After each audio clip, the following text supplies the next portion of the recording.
আল্লাহ বলেছিলেন, ও শয়তান, তুই আমার সাথে চ্যালেঞ্জ গ্রহণ করস, তুই আমার বান্দাদেরকে গুনাহ করাবি, আমার বান্দারা কোরআনের মাহফিলে আসবে, তুই তাদেরকে ধোঁকা দিয়ে টিভির দোকানে নিয়ে যাবি। তুই ওয়াদা করতেছস, আমার সাথে চ্যালেঞ্জ গ্রহণ করতেছস, তুই আমার বান্দা নামাজে যাবে, তুই ধোঁকা দিয়ে নামাজ থেকে টিভির দোকানে নিয়ে যাবি। আমিও তোকে চ্যালেঞ্জ গ্রহণ করলাম, আমার যে বান্দা গুনাহ করার পরে শত গুনাহ করুক, আমার কাছে তওবা করবে, তওবা করার সাথে সাথে আমি বান্দার গুনাহ মাফ করে দিব। সুবহানাল্লাহ। এই বান্দা 100 হত্যা করেছে আমি জানি, তারপরেও সে অনুতপ্ত হয়েছে, তওবা করার নিয়তে সে যাচ্ছিল, এজন্য এই ইচ্ছা করার কারণে আমি আল্লাহ তাকে মাফ করে দিয়েছি। সুবহানাল্লাহ। আল্লাহ জমিনকে আদেশ করলেন, জমিন এদিক দিয়ে তুই লম্বা হয়ে যা, ওই দিক দিয়ে জমিনকে আদেশ করলেন, হে জমিন তুই ওদিক দিয়ে সংকুচিত হয়ে যা। ফেরেশতা জিবরাইল এসে যখন ফেরেশতাদেরকে সমাধান দিয়ে দিল, তখন ফেরেশতারা মাইপে মেপে দেখলো এদিকে জায়গা বেশি, ওদিকে জায়গা কম, ফয়সালা অনুযায়ী সে জান্নাতি হয়ে গেছে। সুবহানাল্লাহ। এই জন্য ভাইরা আমার, মুরব্বী বাবারা আমার, যদি 100 হত্যা করার পরে তওবা এখনো করেনি, তওবা এখনো করেনি, তওবা এখনো করেনি, শুধুমাত্র নিয়ত করেছে, অনুতপ্ত হয়েছে, অনুশোচিত হয়েছে, যদি আল্লাহ তার জীবনের গুনাহ মাফ করে জান্নাত দিতে পারেন, আমার আপনার জীবনের গুনার কত যদি আমরাও তওবার মতো তওবা করতে পারি, আমার আল্লাহ জীবনের গুনাহ মাফ করে আমাদেরকেও জান্নাত দিবেন। বলুন সুবহানাল্লাহ। এই জন্য বিশ্বনবীকে স্বপ্নে যুগে দেখার একটা আমল আছে। এই আমলের কথাটা বলে, এই আমলের কথাটা বলার পিছনে আমার একটা কারণ আছে, এটা আমি পরে বলবো। বিশ্বনবীকে স্বপ্ন যুগে দেখার অনেকগুলো আমল আছে, অনেকগুলো আমলের মধ্য থেকে একটা আমল হলো বিশ্বনবীকে স্বপ্ন যুগে আপনি দেখতে পারবেন। দুনিয়ার মধ্যে যারা সবচেয়ে শ্রেষ্ঠ, যদি তাদেরকে অনুসরণ করতে পারেন, অনুকরণ করতে পারেন, তাদেরকে ভালোবাসতে পারেন, তাদের থেকে দোয়া নিতে পারেন, তাহলে বিশ্বনবীকেও আপনি স্বপ্ন যুগে দেখতে পারবেন। সুবহানাল্লাহ। বিশ্বনবীকে স্বপ্ন যুগে দেখতে পারবেন। দুনিয়াতে যারা সবচেয়ে শ্রেষ্ঠ, তাদের থেকে দোয়া নিল। দুনিয়াতে শ্রেষ্ঠ কারা? আস্তাগফিরুল্লাহ।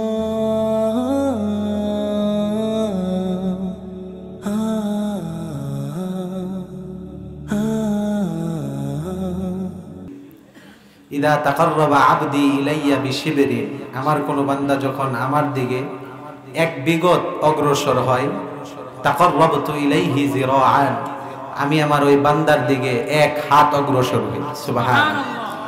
আমরা কি আল্লাহর দিকে 1 বিগত অগ্রসর হতে রাজি আছি না?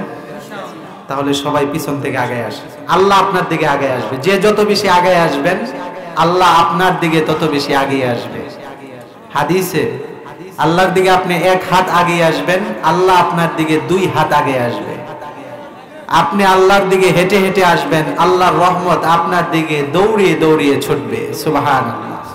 আসেন পিছন থেকে যুবক ভাইরা, মুরব্বী বাবারা, একটু মেহেরবানি করে উঠে, পরিবেশটা সুন্দর হবে, কোরআনের পরিবেশ, জান্নাতের পরিবেশ সুন্দর হবে। আমরা মেহেরবানি করে সামনের জায়গাটা, ফাঁকা জায়গাগুলো পূরণ করে বসি।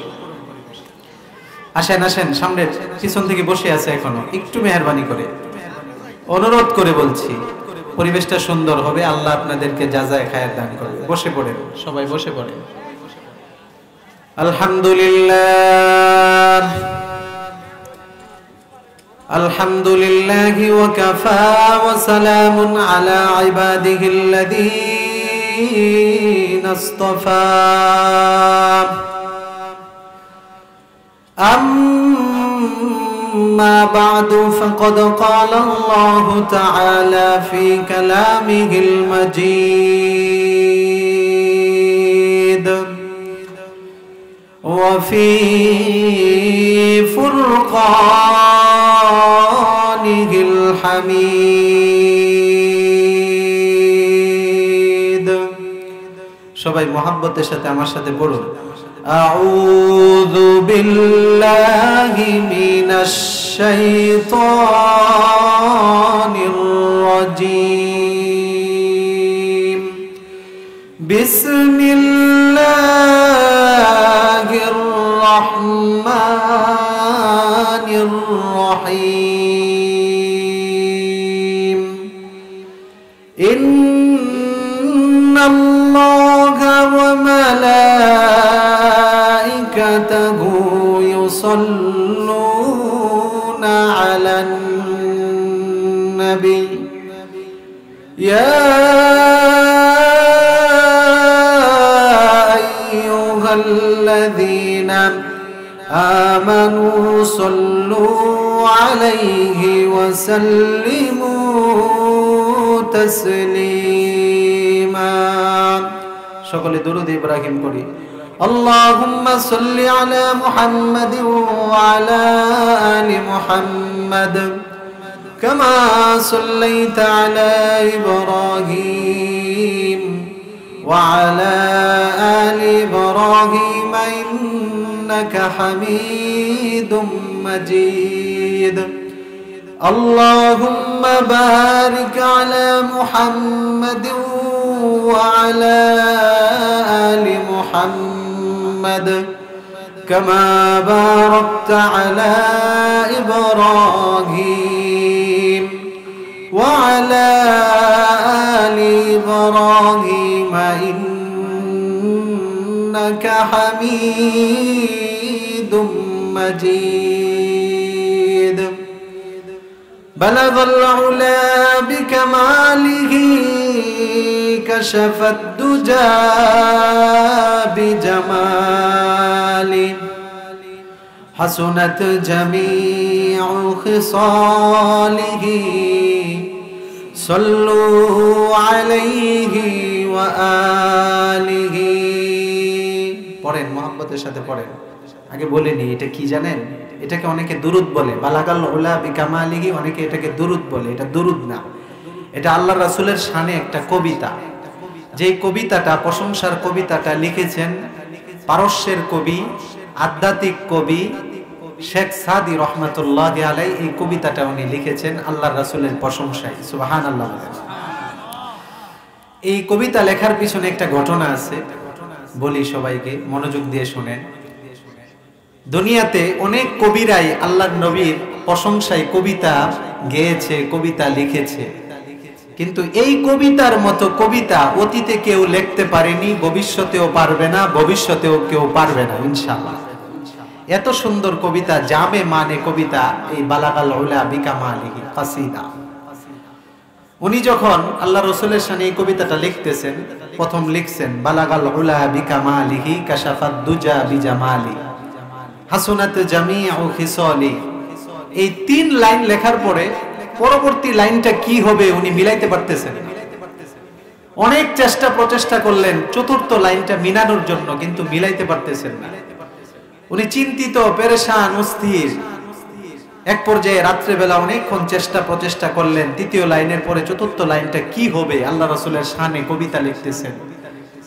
তো মিলাতে পারতেছেন না উনি ঘুমিয়ে পড়ছেন স্বপ্ন যুগে আল্লাহর রাসূল ওনার স্বপ্ন যুগে চলে আসলো সুবহানাল্লাহ আল্লাহ রাসূল ওনার স্বপ্নে চলে আসলো আল্লাহ যেমন বান্দার জন্য পাগল যে বান্দা আল্লাহর জন্য পাগল হবে আল্লাহ যেমন সেই বান্দার জন্য পাগল হয়ে যায় যে ব্যক্তি আল্লাহর রাসূলের আশিক হবে আল্লাহর রাসূলও তার জন্য পাগল হবে স্বপ্ন যুগে চলে আসছে আল্লাহ রাসূল এসে বলতেছেন শেখ সাদি তুমি কি চিন্তিত পেরেশান উনি বলতেছেন হুজুর আপনার ব্যাপারে একটা কবিতা লিখতেছি আপনার প্রশংসায় তো আমি তিন লাইন লিখেছি একটা লাইন মিলাইতে পারতেছি না আল্লাহ রাসূল চতুর্থ লাইন নিজের থেকে মিলায়া দিলেন আল্লাহ রাসূল বলেন তুমি চতুর্থ লাইনে লিখে দাও সাল্লু আলাইহি ওয়া আলি সুবহানাল্লাহ আল্লাহ রাসূল স্বপ্ন যুগে বললেন শেখ সাদি চতুর্থ লাইনে তুমি সাল্লু আলাইহি ওয়া আলি এটা তুমি সংযুক্ত করে দাও এটা হলো সেই কবিতা শেখ সাদি রহমাতুল্লাহি আলাইহি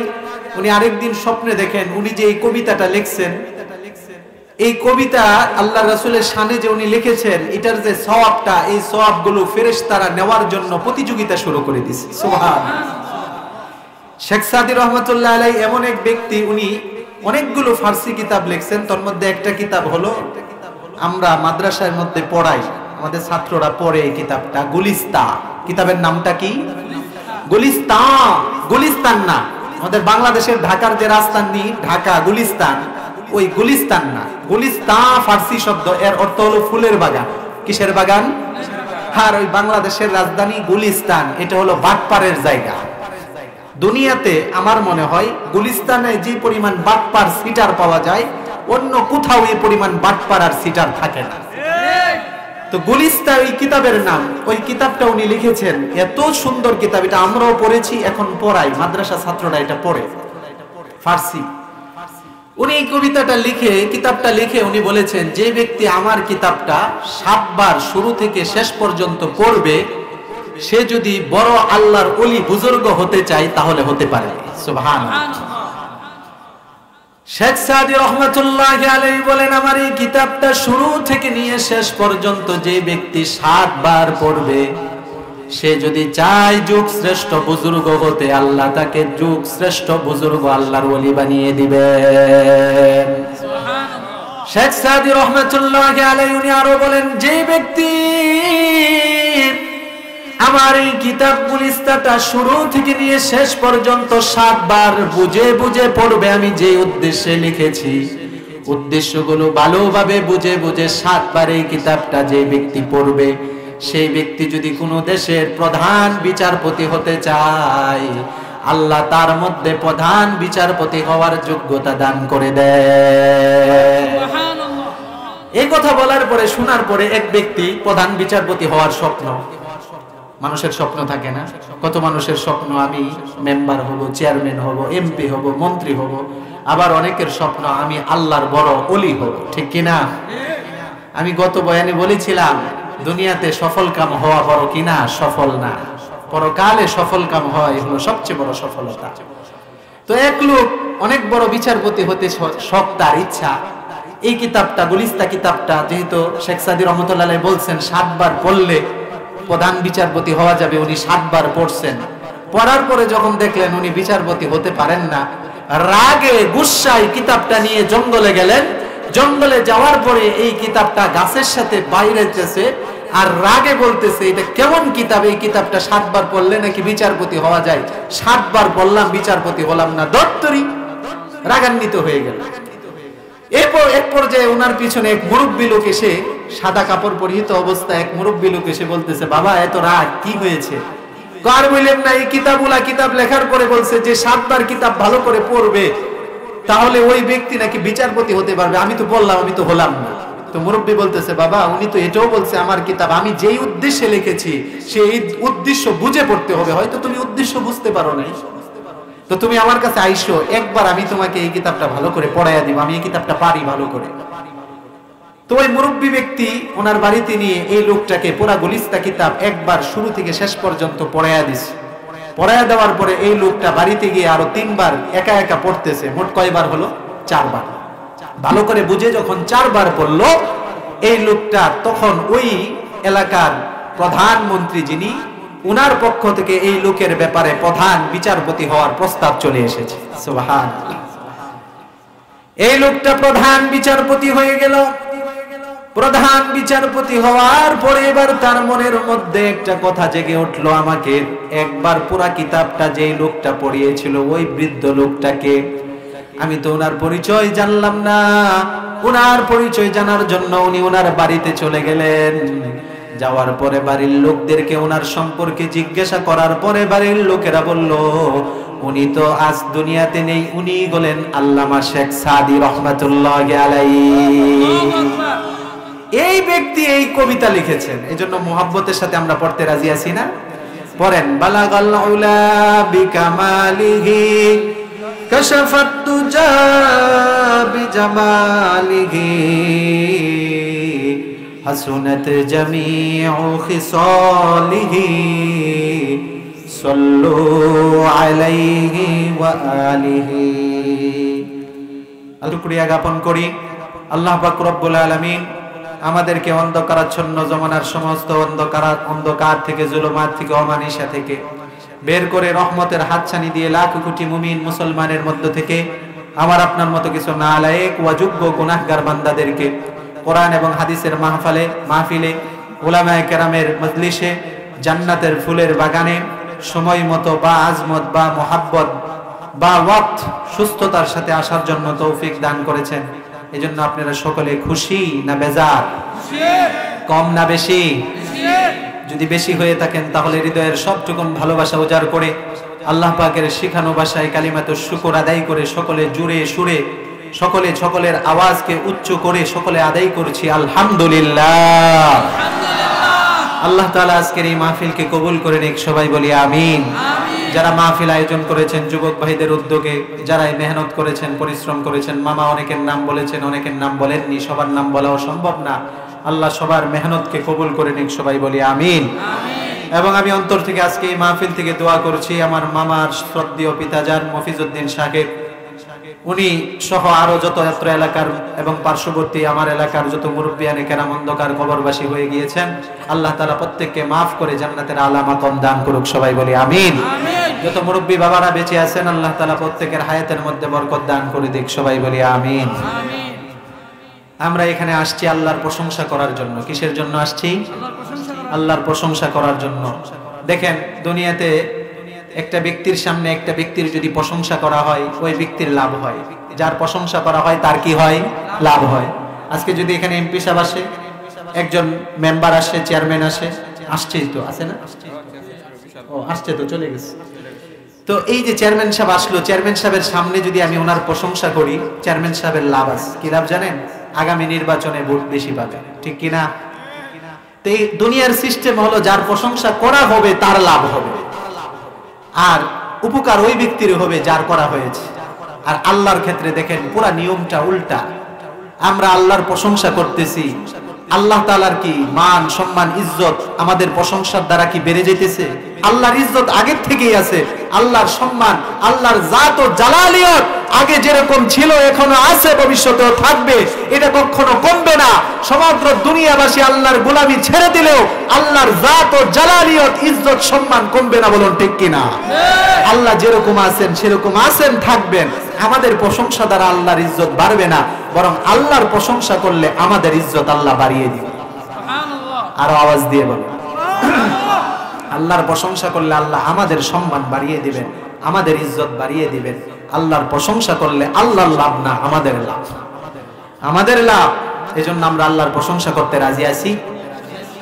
কেন প্রশংসা করব না? সব জিনিসই আল্লাহর প্রশংসা করে, শুধু মানুষরাই আল্লাহর প্রশংসা করে তা না। সব জিনিস, জীব জন্তু জানোয়ার সবকিছু আল্লাহর প্রশংসা করে। এক কবি বলে, পাখির যে কুহু কুহু ডাক তোমরা শুনো, এটা কুহু কুহু, আমি তো শুনি কুহু কুহু না, পাখি এইভাবে ডাকতেছে আল্লাহ আল্লাহ, সুবহানাল্লাহ। পাখি আল্লাহকে ডাকতেছে। এজন্যই আল্লাহ পাক রব্বুল আলামিন কোরআনে কারীমের মধ্যে আয়াত নাযিল করে দিয়েছেন। আল্লাহ তাআলা বলেন, ওয়া ইম মিন শাইইন ইউসাব্বিহু ইল্লা বিহামদিহি ওয়ালাকিন লা তাফকাহুনা তাসবিহাহুম।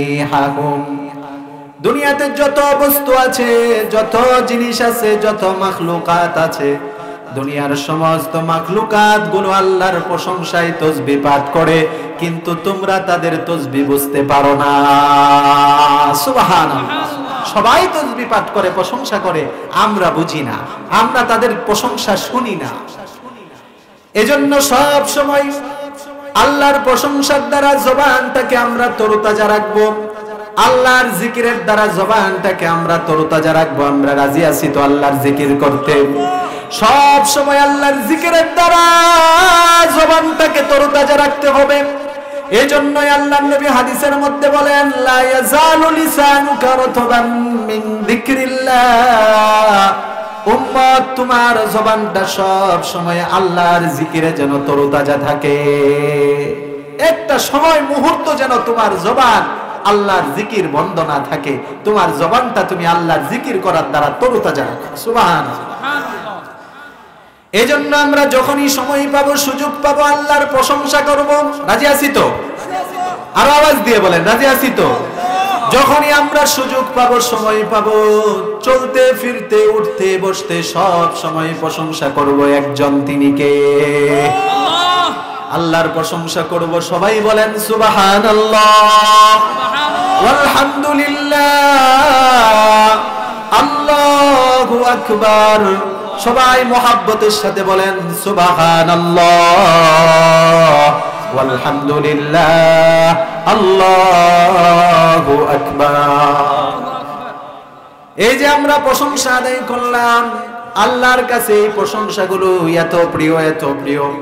বুখারী শরীফের শেষ হাদিস, বুখারী শরীফের সর্বশেষ হাদিস, যে হাদিসটা পড়ে সমগ্র দুনিয়ার মধ্যে বুখারী শরীফ খতম করা হয়, দরসে বুখারী, খতমে বুখারী করা হয়। গত বুধবারে আমার মাদ্রাসায় খতমে কোরআন, খতমে বুখারী হয়েছে। অনুষ্ঠানের মধ্যে ঢাকার শীর্ষস্থানীয় আলেম উলামারা এই হাদিস পড়েই খতমে বুখারী করেছেন। এই হাদিসটা হলো বুখারী শরীফের শেষ হাদিস। আল্লাহর নবী বলেন, কালিমাতানি হাবিবাতানি ইলার রহমান খফিফাতানি আলাল লিসান সাকিলাতানি ফিল মিজান সুবহানাল্লাহি ওয়া বিহামদিহি সুবহানাল্লাহিল আযীম। সবাই পড়েন, সুবহানাল্লাহি ওয়া বিহামদিহি সুবহানাল্লাহিল আযীম। বুখারী শরীফের সর্বশেষ হাদিস এটা, সর্বশেষ হাদিস। বুখারী শরীফ এই হাদিসের দ্বারা খতম করা হয়, খতমে বুখারী এই হাদিস দ্বারা করা হয়। এই হাদিসের ব্যাপারে, এই তাসবির ব্যাপারে আল্লাহর নবী বলেন, কালিমাতানি হাবিবাতানি ইলার রহমান। ও আমার উম্মতেরা, দুইটি কালিমা, দুইটি বাক্য আল্লাহর কাছে অনেক প্রিয়। খফিফাতানি আলাল লিসান, জবানে উচ্চারণ করতে একেবারেই সহজ। সুবহানাল্লাহি ওয়া বিহামদিহি সুবহানাল্লাহিল আযীম, জবানে উচ্চারণ করতে একেবারেই সহজ। বলুন ঠিক কিনা? কঠিন, কঠিন কি এটা উচ্চারণ করতে? আছেন কেউ যে এটা পারেন না? সুবহানাল্লাহি ওয়া বিহামদিহি সুবহানাল্লাহিল আযীম একেবারেই সহজ, জবানে উচ্চারণ করতে একেবারেই সহজ, একেবারেই সহজ। কিন্তু আল্লাহ রাসূল বলেন, সাকিলাতানি ফিল মিজান, উচ্চারণ করতে সহজ, কিন্তু এগুলো যে ব্যক্তি পড়বে ওই ব্যক্তির আমলনামায় আল্লাহ এই পরিমাণ সওয়াব দিবেন, সওয়াব দিবেন, তার মিজানের পাল্লা সওয়াবের দ্বারা ভারী হয়ে যাবে। বলুন সুবহানাল্লাহ। সুবহানাল্লাহি ওয়া বিহামদিহি সুবহানাল্লাহিল আযীম। আল্লাহর নবী বলেন, জবানে উচ্চারণ করতে একেবারেই সহজ, কিন্তু আমার যে উম্মত সুবহানাল্লাহি ওয়া বিহামদিহি সুবহানাল্লাহিল আযীম পড়বে, তার আমলনামায় আল্লাহ এত সওয়াব দিবে, এত সওয়াব দিবে, আমলনামার সওয়াবের দ্বারা তার মিজানের পাল্লা ভারী হয়ে যাবে। সুবহানাল্লাহ। এজন্য এই যে একটা সবক চলে এসেছে আমার কথায়, সুবহানাল্লাহি ওয়া বিহামদিহি সুবহানাল্লাহিল আযীম। রাজি আছেন এটা করার জন্য ইনশাআল্লাহ? কিচ্ছা কাহিনী আমার কাছে পাবেন না। হ্যাঁ, আমার কাছে পাবেন কোরআন হাদিসের কিচ্ছা, ঘটনা, কাহিনী, এগুলো পাবেন। অনর্থক কিচ্ছা কাহিনী আমি বলে আপনাদের মন জয় করার মতো আমি এরকম আমার মধ্যে সেই যোগ্যতা নেই।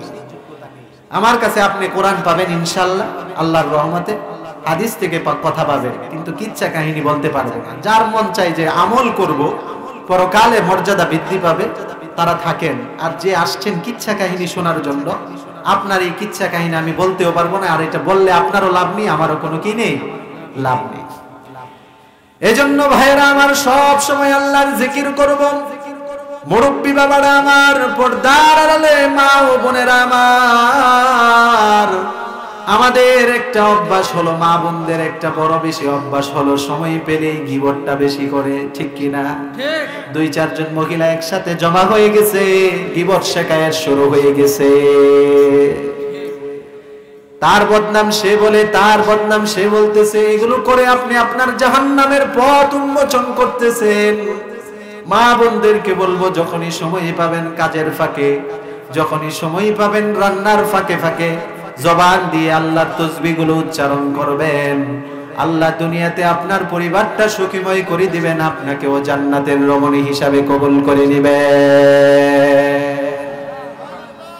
এজন্য সব সময় আমরা তাসবিহ পড়ব, সুবহানাল্লাহি ওয়া বিহামদিহি সুবহানাল্লাহিল আযীম। সব সময় তাসবিহ পড়ব, সব সময় জিকির আজকার করব, সব সময় ইস্তেগফার করব। কি করব? আওয়াজ দিয়ে বলেন, কি করব? ইস্তেগফার করব। ইস্তেগফার করলে নিজের জীবনের গুনাহ মাফ হবে। সুবহানাল্লাহ বলেন। এখানে কে আছেন এরকম কেউ আছেন যে আপনার জীবনে কোনো গুনাহ নেই? আছেন কেউ?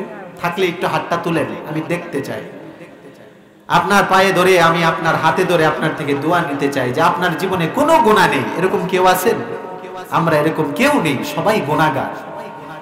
আল্লাহর রাসূল বলেন কুল্লুকুম খাত্তাউন, ও আমার উম্মতেরা তোমরা সবাই গুনাহগার, সবাই গুনাহগার, সবাই গুনাহগার, সবাই গুনাহ করো। ওয়া খায়রুল খাত্তাইয়িন আত-তাওয়াবুন, তবে গুনাহগারের মধ্যে উত্তম গুনাহগার হলো সেই বান্দা।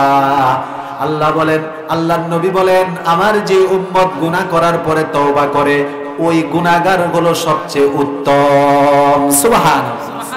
তার মানে মানুষ গুনাহ করবেই, কিন্তু গুনাহ করার পরে যে মানুষ তওবা করবে সেই মানুষ সবচেয়ে কি উত্তম। কুল্লুকুম খাত্তাউন, আল্লাহ রাসূল বলেন তোমরা সবাই ভুল, তোমরা সবাই গুনাহগার। ওয়া খায়রুল খাত্তাইয়িন আত-তাওয়াবুন, তবে গুনাহগারের মধ্যে উত্তম গুনাহগার হলো সে যারা তওবা করে। আল্লাহ তাআলা বলেন, আমি যে আদমকে মানুষদেরকে আমি সৃষ্টি করেছি, এরা যদি জমিনের মধ্যে গুনাহ না করত, গুনাহ না করার পরে যদি আবার গুনাহ করার পরে যদি আমার কাছে তওবা না করত, তাহলে এদেরকে আমি ধ্বংস করে এমন এক জাতি আমি দুনিয়ার মধ্যে সৃষ্টি করতাম, বানাতাম, যারা গুনাহ করবে, গুনাহ করার পরে আমি আল্লাহর কাছে তারা তওবা করবে। তার মানে ভাইরা আমার, মুরব্বী বাবারা আমার, এটার দ্বারা বোঝা যায় আল্লাহ এটা পছন্দ করেন, আমাদের দ্বারা গুনাহ হবেই। কেননা আমাদের সাথে সব সময় আমাদের চির দুশমন, চির শত্রু শয়তান আমাদের পেছনে লেগেই আছে, বলুন ঠিক কিনা? শয়তান আমাদেরকে প্রতারণা দিবেই, আমাদের দ্বারা গুনাহ করাবেই। শয়তান আল্লাহর কাছে ওয়াদা করেছিল, লা আকুদান্না লাকুম সিরাতাকাল মুস্তাকিম। আল্লাহ যে আদমের কারণে আপনি আমাকে জান্নাত থেকে বের করে দিলেন, আপনার এই আদম সন্তানদেরকে আমি পথভ্রষ্ট করে দেব। সুম্মা লাআতিয়ান্নাহুম মিন বাইনি আইদিহিম ওয়া মিন খালফিহিম, আপনার এই আদম সন্তানদেরকে শয়তান আল্লাহর কাছে বলেছিল ডান দিক হতে আমি ধোঁকা দেব, বাম দিক হতে ধোঁকা দেব, তাদের সামনে থেকে ধোঁকা দেব, পিছন থেকে ধোঁকা দেব, একটা আদমকেও আমি জান্নাতে যেতে দেব না। কার চ্যালেঞ্জ? শয়তানের চ্যালেঞ্জ।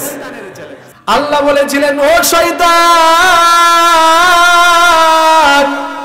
তুই আমার সাথে চ্যালেঞ্জ গ্রহণ করস, তুই আমার বান্দাদেরকে গুনাহ করাবি, আমার বান্দারা কোরআনের মাহফিলে আসবে, তুই তাদেরকে ধোঁকা দিয়ে টিভির দোকানে নিয়ে যাবি। তুই ওয়াদা করতেছস, আমার সাথে চ্যালেঞ্জ গ্রহণ করতেছস, তুই আমার বান্দা নামাজে যাবে, তুই ধোঁকা দিয়ে নামাজ থেকে টিভির দোকানে নিয়ে যাবি। আমিও তোকে চ্যালেঞ্জ গ্রহণ করলাম, আমার যে বান্দা গুনাহ করার পরে শত গুনাহ করুক, আমার কাছে তওবা করবে, তওবা করার সাথে সাথে আমি বান্দার গুনাহ মাফ করে দিব। সুবহানাল্লাহ। যত গুনাহ করবে আমার বান্দা তওবা করবে, তওবা করার সাথে সাথে মাফ করে দিবে। সুবহানাল্লাহ। এজন্যই তো ভাইরা আমার, মুরব্বী বাবারা আমার, আমার আপনার কলিজার টুকরা নবী, বিশ্ব নবী মুহাম্মদুর রাসূলুল্লাহ সাল্লাল্লাহু আলাইহি ওয়াসাল্লাম, উনি ছিলেন নিষ্পাপ নবী, মাসুম নবী। ওনার জীবনে কোনো গুনাহ ছিল না। আল্লাহ ওনার জীবনের সামনের পিছনের সমস্ত গুনাহগুলো আল্লাহ ওনার মাফ করে দিয়েছেন। আমার আপনার নবী নিষ্পাপ নবী, মাসুম নবী,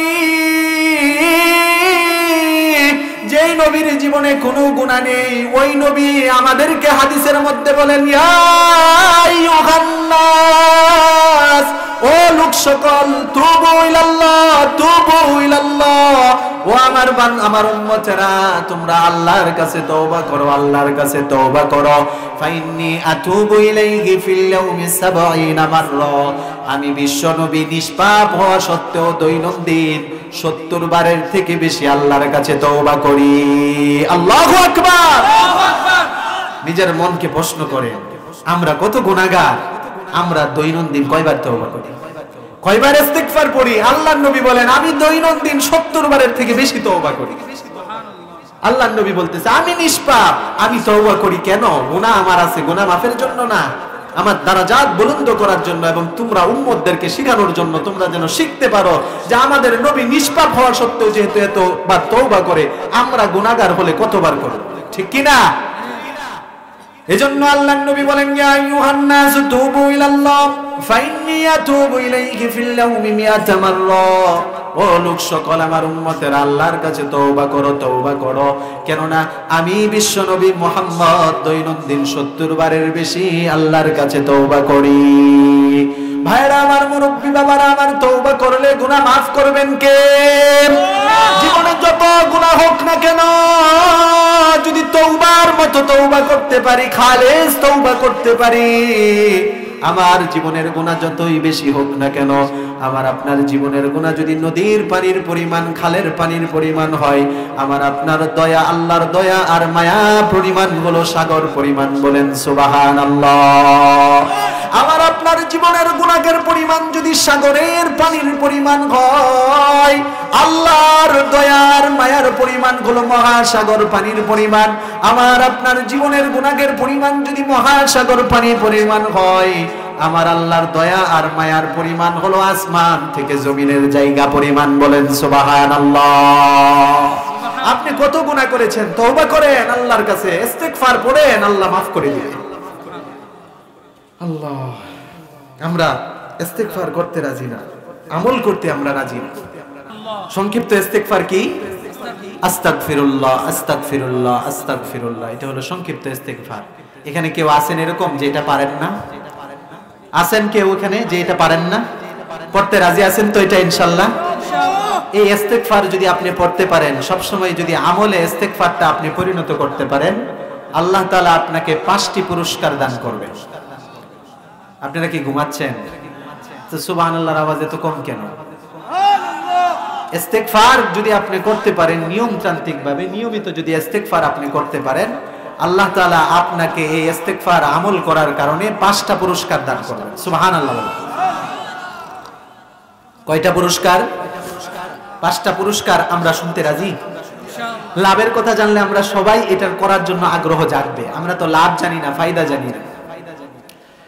আল্লাহর নবী বলেন, মাল্লাজিমাল ইস্তিগফার, আমার যে উম্মত সর্বদাই ইস্তিগফার পড়বে, আস্তাগফিরুল্লাহ, আস্তাগফিরুল্লাহ, সর্বদাই যে ব্যক্তি ইস্তিগফারের আমল নিজের অভ্যাসে পরিণত করে দিবে, আল্লাহ তাআলা আমার সেই উম্মতকে 5টি পুরস্কার দান করে দিবেন। বলুন সুবহানাল্লাহ। জাআলাল্লাহু মিন কুল্লি দিকিন মাখরাজা। 1 নাম্বার পুরস্কার হলো ইস্তিগফারের আমল যদি করতে পারেন, আপনার জীবনের যত বিপদ, যত মুসিবত আছে, সব বিপদ মুসিবত আল্লাহ দূর করে দিবে। এখানে কে আছেন যে আপনার জীবনে কোনো বিপদ নেই, মুসিবত নেই? আছেন কেউ এরকম যে আমার জীবনে কোনো বিপদ নেই, কোনো মুসিবত নেই, কোনো আমার জীবনে কোনো রিস্ক নেই, আমার কোনো বিষয়ে কোনো বিপদই আমার নেই, আমি দুনিয়ার মধ্যে সবচেয়ে সুখী মানুষ, এরকম কেউ আছেন? দুনিয়ার মধ্যে সবাই বিপদে আছে, মুসিবতে আছে। মুসিবত বিপদ বিভিন্ন প্রকারের হতে পারে, বিভিন্ন প্রকারের মুসিবতে, বিভিন্ন প্রকারের বিপদের মধ্যে বিভিন্ন মানুষ জড়িত আছে। যদি আপনি ইস্তিগফারের আমল করতে পারেন, আল্লাহর নবী বলেন, জাআলাল্লাহু মিন কুল্লি দিকিন মাখরাজা, সমস্ত বিপদ আপদ থেকে আল্লাহ আপনাকে উদ্ধার করে দিবেন। ওয়া মিন কুল্লি হাম্মিন ফারাজা। দ্বিতীয় নাম্বার ইস্তিগফারের উপকারিতা হলো, যদি আপনি আল্লাহর এই ইস্তিগফারটা যদি আপনি সব সময় আমল করতে পারেন, সব সময় জবানের মধ্যে উচ্চারণ করতে পারেন, ওয়া মিন কুল্লি হাম্মিন ফারাজা, সমস্ত প্রকারের চিন্তা, দুশ্চিন্তা, পেরেশানি থেকে আল্লাহ আপনাকে মুক্তি দান করে দিবেন। সুবহানাল্লাহ। এটা মনে হয় কেউর নাই, চিন্তা পেরেশানি মনে হয় কেউর নাই, নাকি? সবারই আছে চিন্তা পেরেশানি, সবারই আছে। যদি আপনি ইস্তিগফার পড়তে পারেন, চিন্তা পেরেশানি থেকে আল্লাহ আপনাকে মুক্তি দিবেন। তৃতীয় নাম্বার ফজিলত হলো, আল্লাহর রাসূল বলেন, যে উম্মত সর্বদা ইস্তিগফারের আমল করবে, আল্লাহ তাআলা ওয়ারযুকুহু মিন হাইসু লা ইয়াহতাসিব, আমার সেই উম্মতকে আল্লাহ এমন জায়গা থেকে রিজিক দান করবেন যেই জায়গার কল্পনাও সে কোনোদিন করেনি। সুবহানাল্লাহ। এমন এমন জায়গা থেকে আপনার রিজিক আসবে, এমন এমন জায়গা থেকে আপনার টাকা পয়সা ধন দৌলত আসবে, আপনি কল্পনাও করেন। কথা কি আমার কথা নাকি আল্লাহর রাসূলের কথা? আমি হাদিস ছাড়া কিন্তু কথা বলতেছি না, দলিল সহ কথা বলতেছি। ওয়ারযুকুহু মিন হাইসু লা ইয়াহতাসিব, বিশ্বনবী বলেন ইস্তিগফারের আমল যদি নিয়মিত করতে পারো উম্মত, আল্লাহ তোমাদেরকে তৃতীয় পুরস্কার দান করবে। আল্লাহ এমন জায়গা থেকে তোমাদেরকে রিজিক দান করবে যেটা তোমরা কখনো কল্পনাই করতে পারোনি। 4 নম্বর ইস্তিগফারের উপকারিতা হলো, যদি যেই ব্যক্তি ইস্তিগফারের আমল নিয়মিত করবে আল্লাহ তাআলা ওই ব্যক্তিকে কোনোদিন কোনো আযাবে ধ্বংস করবেন না। বলুন সুবহানাল্লাহ। এই ব্যাপারে আল্লাহ তাআলা বলেন কোরআনে কারীমের মধ্যে, ওয়ামা কানাল্লাহু মুআযযিবাহুম ওয়া হুম ইস্তাগফিরুন। আমার বান্দারা যতদিন পর্যন্ত ইস্তিগফার করবে, ইস্তিগফারের আমল করবে, আমি আমার বান্দাদেরকে ততদিন করোনা নামক কোন ভাইরাস দিয়ে ধ্বংস করব না। বলুন ঠিক কিনা? এইসব কোন ভাইরাস আপনাকে কিচ্ছু করতে পারবে না। কিসের এত পেরেশানি, এত টেনশন, এত চিন্তা? আরে বাবা, মাস্ক, কত ধরনের কত পদ্ধতি, হাত ধোয়া, এই ধোয়া সেই ধোয়া, কত কিছু।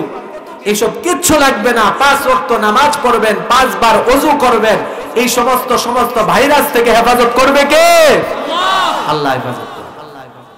আর ইস্তিগফার পড়বেন, এগুলো আসবে না, আপনাকে ধ্বংস করবে না, আপনাকে মারবে না, আপনি আল্লাহর আযাবের মধ্যে পড়বেন। সুবহানাল্লাহ।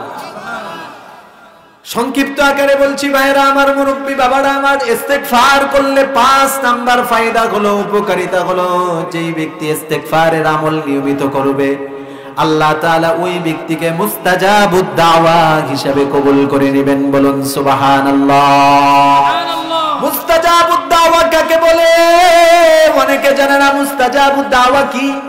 মুস্তাজাবুদ দাওয়া বলা হয় ওই ব্যক্তিকে, মুস্তাজাবুদ দাওয়া বলা হয় যে ব্যক্তি আল্লাহর কাছে কোনো দোয়া করতে দেরি হয় কিন্তু আসমানের মালিক আল্লাহ সেই দোয়া কবুল করতে দেরি হয় না।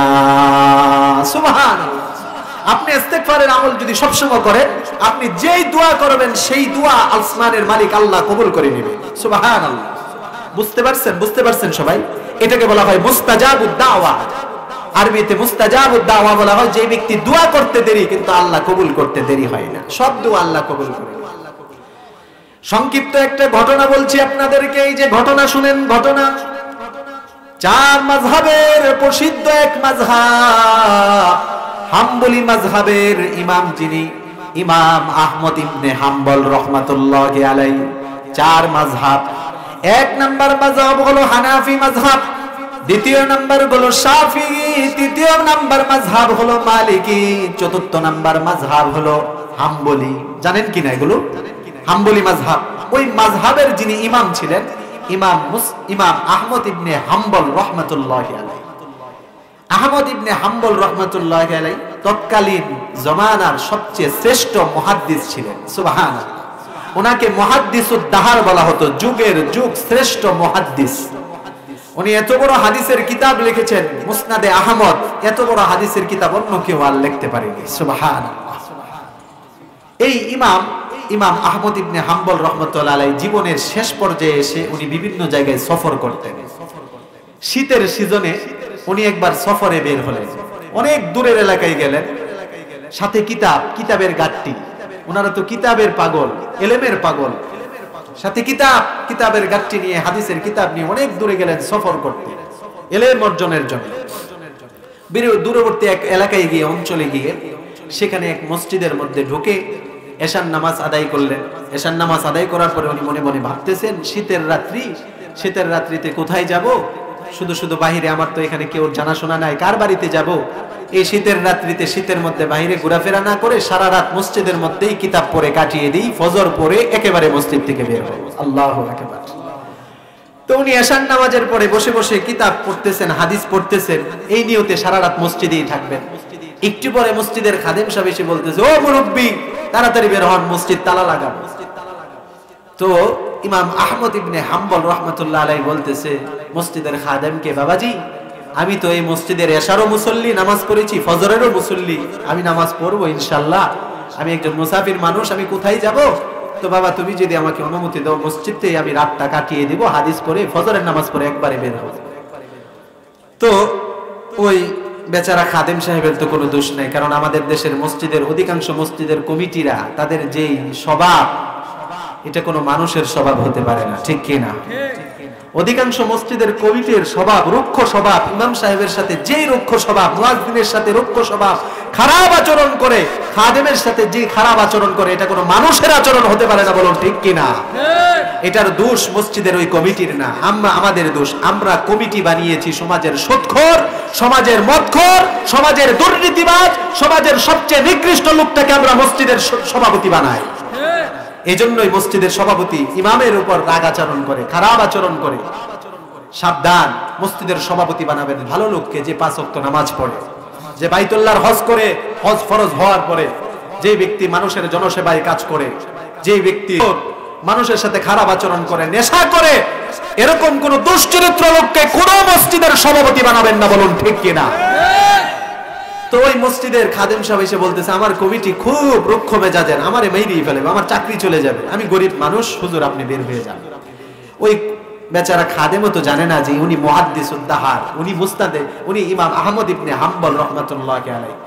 ওই খাদেমও তো জানে না, মসজিদ থেকে বের করে দিল। ইমাম আহমদ ইবনে হাম্বল রাহমাতুল্লাহি আলাইহি মসজিদ থেকে বের হয়ে, শীতের রজনী, প্রচন্ড শীত, কোথায় যাবেন, রাস্তায় হাঁটতেছেন, একটু পরেই দেখতেন রাস্তার মধ্যে এক খাব্বাস, এক রুটি বিক্রেতা রাস্তার মধ্যে ভ্যান গাড়ির মধ্যে তার রুটি রেখে এটা বিক্রি করতেছে, আছে না? এই রাস্তায় ভ্যান গাড়ি রেখে পুরি বিক্রি করে, রুটি বিক্রি করে।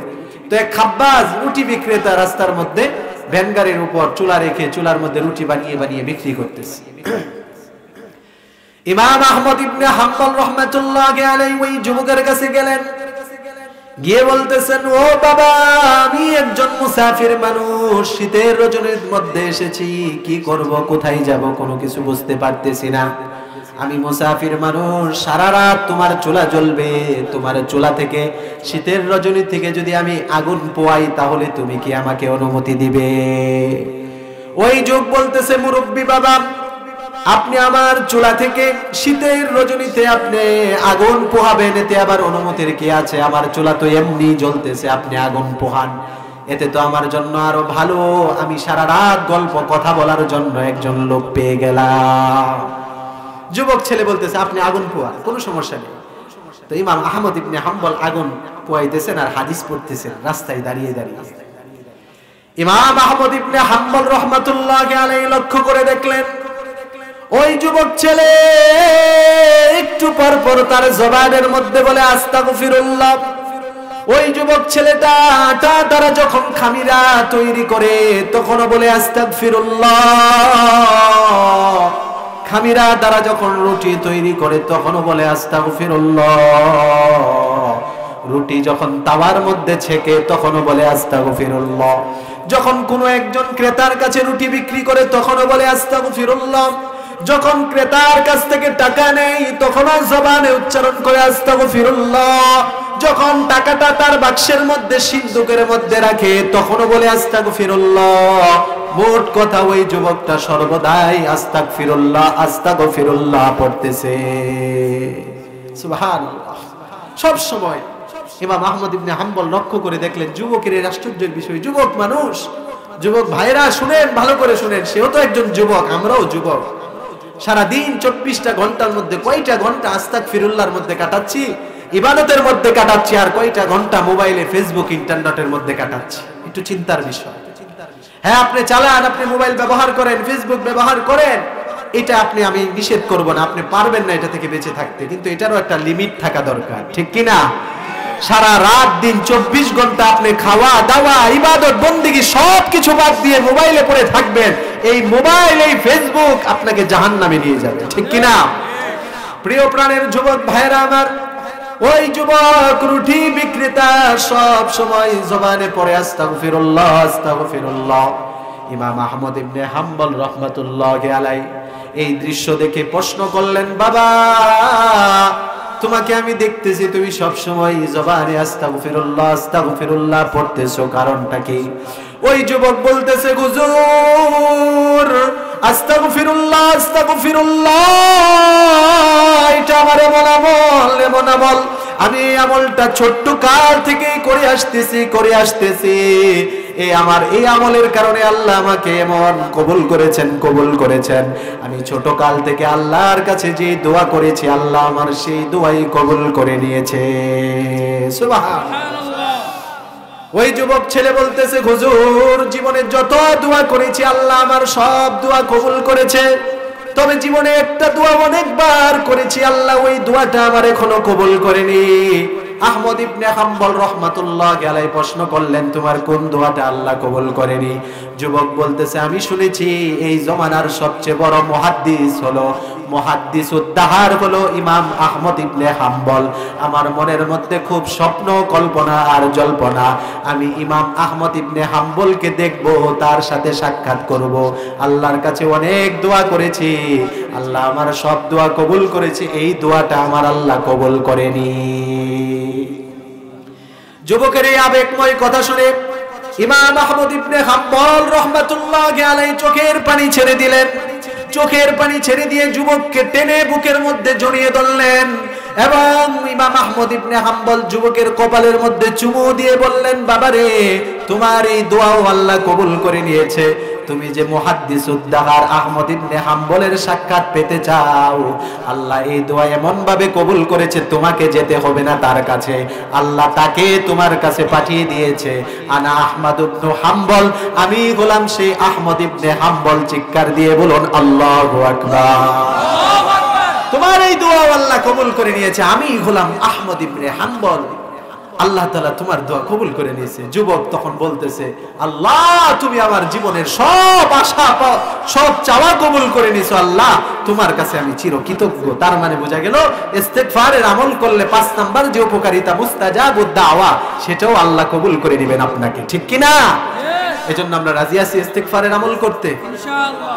ভাইরা আমার আপনার জীবনের মধ্যে অনেক গুনাহ, কিন্তু নৈরাশ হওয়া যাবে না, হতাশ হওয়া যাবে না। জীবনের যতই গুনাহ হোক না কেন, জীবনের মধ্যে আপনি যতই গুনাহ করেন না কেন, তওবার মতো যদি একবার তওবা করতে পারেন, আপনার জীবনের সমস্ত জীবনের গুনাহগুলো maaf করে দিবে কে? সব গুনাহ আল্লাহ maaf করে দিবে তওবার মতো যদি তওবা করতে পারেন। মিশকাত শরীফের মধ্যে একটা হাদিস আসছে, বনি ইসরাইলের এক লোক একটা দুইটা না 99টা হত্যা করেছে। কয়টা? 99টা। আমি আপনি কয়টা করেছি? একটাও করি নাই আল্লাহর রহমতে। এরকম বড় বড় গুনাহ আল্লাহ আমাদেরকে দ্বারা এখনো করার নাই, এজন্য সবাই বলেন আলহামদুলিল্লাহ। তো ওই লোক, বনি ইসরাইলের ওই লোক 99টা হত্যা করেছে। সে ছিল ডাকাত। তো হত্যা করতে করতে, অপরাধ করতে করতে এক পর্যায়ে তার মনের মধ্যে একটা অনুশোচনা চলে আসলো। হঠাৎ করে মনের মধ্যে একবার এই আবেগ চলে আসলো, হায় হায় আমি কি করতেছি, আমি যে এত গুনাহ করতেছি, এই যে গুনাহের পথে এত সম্পদের পাহাড় অর্জন করতেছি, এই সম্পদ দিয়ে আমার কি লাভ হবে? এই সম্পদ দিয়ে আমি যে গুনাহ অর্জন করে সম্পদ কামাই করতেছি, আমার এই গুনার ভাগ কি আমার সন্তানাদি নিবে, আমার স্ত্রী নিবে, আমার পরিবার পরিজন নিবে? এই কথা চিন্তা করে বাড়িতে চলে গেল। প্রাণ প্রিয় কলিজার টুকরা স্ত্রীকে ডাক দিয়ে এনে বলতেছে, ও আমার প্রাণের স্ত্রী, তোমাকে আজও পর্যন্ত কোনো আশা আমি অপূর্ণ রাখিনি। তোমার সব চাওয়া পাওয়া আমি পূরণ করেছি, তোমার সকল ইচ্ছা আমি পূরণ করেছি। তোমাকে দুনিয়াতে যত ধরনের আরাম আয়েশ দরকার, সব আরাম আয়েশের ব্যবস্থা আমি করে দিয়েছি। তবে আমি যে হারাম পন্থায় টাকা উপার্জন করে তোমার পিছনে খরচ করতেছি, আমার যে গুনাহ হচ্ছে, পরকালে কি তুমি আমার গুনাহের ভাগ নিবে? ওই স্ত্রী বলতেছে, না, কখনোই না। আমি আপনার স্ত্রী, আপনি আমার স্বামী। আপনি স্বামী হিসাবে আপনার দায়িত্ব হলো আমার ভরণ পোষণের ব্যবস্থা করা। আপনি কিভাবে দিবেন এটা আপনার দায়িত্ব। আপনি হালাল পন্থায় দিবেন নাকি হারাম পন্থায় দিবেন? আপনি হালাল পন্থায় দিলে আমার কোনো আপত্তি নেই, হারাম পন্থায় দিলে সেটার যত পাপ, যত অন্যায়, যত অপরাধ আছে সব আপনি বহন করবেন, ঠিক কি না? আজকে যারা অন্যায় অপরাধের সাথে আমরা লিপ্ত আছি, হারামের সাথে যারা আমরা লিপ্ত আছি, সুদ ঘুষের মধ্যে যারা লিপ্ত আছি, নিজেকে ভালোভাবে চালানোর জন্য কোনো ব্যক্তি সুদ ঘুষের মধ্যে লিপ্ত হয় না। পুরা পরিবার যেন ভালোভাবে চলে, আমার সন্তান যেন ভালো কলেজে পড়ালেখা করতে পারে, আমার স্ত্রী যেন ভালোভাবে চলে, আমি যেন ভালো একটা গাড়ির মধ্যে চড়ি, এই নিয়েতেই সবাই হারাম কাজে লিপ্ত হয়, ঠিক কিনা? কেননা কোনো ব্যক্তি তার একা পেটের কথা চিন্তা করে কখনো এত বড় বড় হারাম কাজে কখনো লিপ্ত হয় না। আপনি যাদের জন্য করতেছেন তাদেরকে প্রশ্ন করে দেখেন যে আপনি যে অন্যায় করে সম্পদ অর্জন করতেছেন, সে কি অন্যায়ের বোঝা বহন করবে কিনা?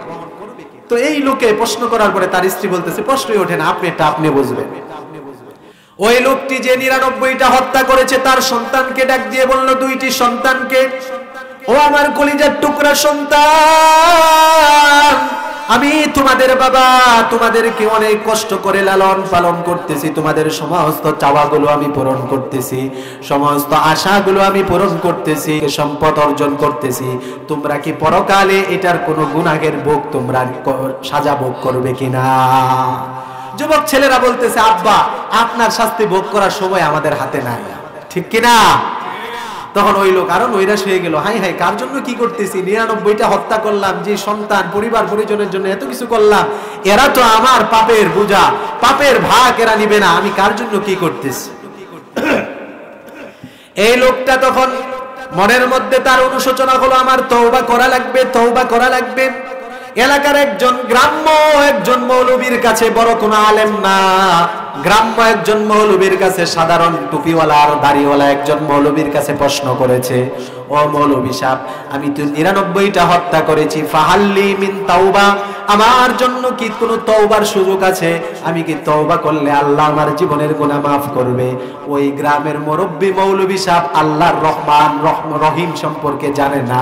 ওই মৌলবী সাহেব বলতেছে, এই 99টা হত্যা করার পরে তুমি তওবা করতে চাও, মাফ পাইতে চাও, আল্লাহ কখনো তোমাকে মাফ করবে না। বলুন নাউজুবিল্লাহ। এই সাউন্ড এরকম করতেছে না? 99টা হত্যা করেছো, আল্লাহ তোমাকে মাফ করে দিবে? মৌলবী, গ্রামের মৌলবী তো এলেম কালাম নেই, 99টা হত্যা করে আবার মাফ চাও, যাও তোমার কোনো মাফ নেই। বেচারা ডাকাত মানুষ অনুসূচিত হয়ে আসছে মৌলবী সাহেবের কাছে মাসালা জিজ্ঞাসা করতে। মৌলবী সাহেব সুন্দর করে না বলে যখন ধমক দিয়ে বলল, তুই কি বললি, 99টা হত্যা করছি, আমার কোনো মাফ নাই, সেঞ্চুরি করবো তরে দিয়ে। তখন ওই লোকটা এই মৌলবীকে হত্যা করে 100 সেঞ্চুরি পুরা করলো। কয়শো হত্যা করলো? 100। মেশকাত শরীফের হাদিস। 100 হত্যা করার পরে তারপরেও তার মনের মধ্যে অনুশোচনা, তাকে মাপ পাইতেই হবে, আল্লাহর থেকে ক্ষমা দিতেই হবে। কিভাবে কি করবে? তো লোক মারফেতে জানতে পারছে যে এই উনি যে এলাকায় আছেন ওই এলাকা থেকে অনেক দূরে এক এলাকায় একজন আল্লাহর ওলি বুজুর্গ ব্যক্তি বসবাস করে।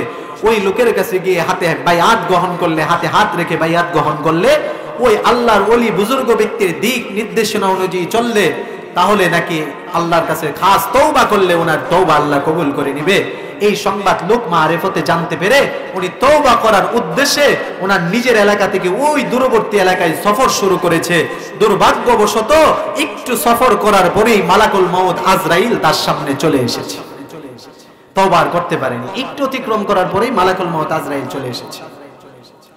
ভাইরা আমার, বন্ধুরা আমার, হাদিসের মধ্যে এসেছে ওই লোকটার মৃত্যু হয়ে যাওয়ার পর দুই দলের দুই প্রকারের ফেরেশতাই সেখানে উপস্থিত। রহমতের ফেরেশতাও এসেছে এবং আযাবের ফেরেশতাও সেখানে উপস্থিত। রহমতের ফেরেশতারা বলে আমরা তাকে, তার রূহটাকে জান্নাতে নিয়ে যাব। আযাবের ফেরেশতা বলে আমরা তার রূহটাকে জাহান্নামে নিয়ে যাব। দুই দলের ফেরেশতারই দলিল আছে। আযাবের ফেরেশতারা বলতেছে এই লোকটা আজীবন গুনাহ করেছে, অন্যায় করেছে, অপরাধ করেছে, আজীবন নাফরমানির মধ্যে লিপ্ত থেকেছে, 100 হত্যা করেছে, সে আবার কিভাবে জান্নাতে যায়? সে তো জাহান্নামী, আমরা তাকে জাহান্নামে নিয়ে যাব। আযাবের ফেরেশতারা বলতেছে। আর রহমতের ফেরেশতারা, জান্নাতের ফেরেশতারা বলতেছে না, যদিও তো 100 হত্যা করেছে, অন্যায় করেছে, কিন্তু শেষ পর্যায়ে সে তওবা করার নিয়তে চলতেছিল, যদিও তওবা করেনি। এই যে সে যে তওবা করার নিয়তে যাচ্ছিল, আল্লাহ তাকে মাফ করে দিয়েছে, তাকে আমরা জান্নাতে নিয়ে যাব। সুবহানাল্লাহ, সুবহানাল্লাহ। বড় আশ্চর্যের বিষয় হলো ফেরেশতাদের এই তর্ক বিতর্ক চলতেই আছে। আল্লাহ তাআলা সব জানেন। আল্লাহ তাআলা আসমানের মধ্যে জিব্রাইলকে প্রশ্ন করলো, জিব্রাইল আমার ফেরেশতারা কি নিয়ে তর্ক বিতর্ক করে? আল্লাহ কি জানে না? জানে, তারপরেও প্রশ্ন করেছে। এবার ফেরেশতা জিব্রাইল বলে, ইয়া আল্লাহ, আপনার ফেরেশতারা তর্ক বিতর্ক করতেছে, আপনার এই বান্দা 100 হত্যা করেছে, কেউ বলতেছে সে জাহান্নামী, কেউ বলতেছে তওবার নিয়ত করেছে এজন্য সে জান্নাতি। আল্লাহ তাআলা ফয়সালা দিয়ে দিলেন, ফেরেশতা জিবরাইল যাও যাও সমাধান দিয়ে দাও। সে যেখানে মৃত্যুবরণ করেছে তার এলাকা থেকে ওই জায়গাটা যদি বেশি দূরত্ব হয়, বেশি যদি অতিক্রম করে ফেলে, তাহলে সে বেশি অতিক্রম করলো সে জান্নাতি, আর যদি কম অতিক্রম করে তাহলে সে বেশি যাইতে পারেনি সে জাহান্নামী। আল্লাহ ফয়সালা দিয়ে দিলেন। জিবরাইল আমিন চলে আসলো। আল্লাহ তাআলা কত দয়ার দয়ালু। আল্লাহ তাআলা জিবরাইল আমিন চলে আসার পরে জমিনকে বলল, এ জমিন, আমার এই বান্দা 100 হত্যা করেছে আমি জানি, তারপরেও সে অনুতপ্ত হয়েছে, তওবা করার নিয়তে সে যাচ্ছিল, এজন্য এই ইচ্ছা করার কারণে আমি আল্লাহ তাকে মাফ করে দিয়েছি। সুবহানাল্লাহ। আল্লাহ জমিনকে আদেশ করলেন, জমিন এদিক দিয়ে তুই লম্বা হয়ে যা, ওই দিক দিয়ে জমিনকে আদেশ করলেন, হে জমিন তুই ওদিক দিয়ে সংকুচিত হয়ে যা। ফেরেশতা জিবরাইল এসে যখন ফেরেশতাদেরকে সমাধান দিয়ে দিল, তখন ফেরেশতারা মাইপে মেপে দেখলো এদিকে জায়গা বেশি ওদিকে জায়গা কম, ফয়সালা অনুযায়ী সে জান্নাতি হয়ে গেছে। সুবহানাল্লাহ। এই জন্য ভাইরা আমার, মুরব্বী বাবারা আমার, যদি 100 হত্যা করার পরে তওবা এখনো করেনি, তওবা এখনো করেনি, তওবা এখনো করেনি, শুধুমাত্র নিয়ত করেছে, অনুতপ্ত হয়েছে, অনুশোচিত হয়েছে, যদি আল্লাহ তার জীবনের গুনাহ মাফ করে জান্নাত দিতে পারেন, আমার আপনার জীবনের গুনার কত যদি আমরাও তওবার মতো তওবা করতে পারি, আমার আল্লাহ জীবনের গুনাহ মাফ করে আমাদেরকেও জান্নাত দিবেন। বলুন সুবহানাল্লাহ। মাফ পেতে গেলে বেশি আমল আপনাকে করতে হবে না, ছোট্ট এমন কিছু কিছু আমল আছে যেগুলো হতে পারে আপনার নাজাতের উসিলা হয়ে যেতে পারে, ঠিক কি না?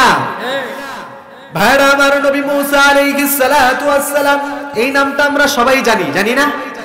মুসা আলাইহিস সালাতু ওয়াস সালাম উনি এমন একজন নবী, দুই একটা কথা না বললেই নয়, উনি এমন একজন নবী, এমন একজন নবী, বনি ইসরাইলের জালিলুল কদর নবী, সম্মানিত নবী।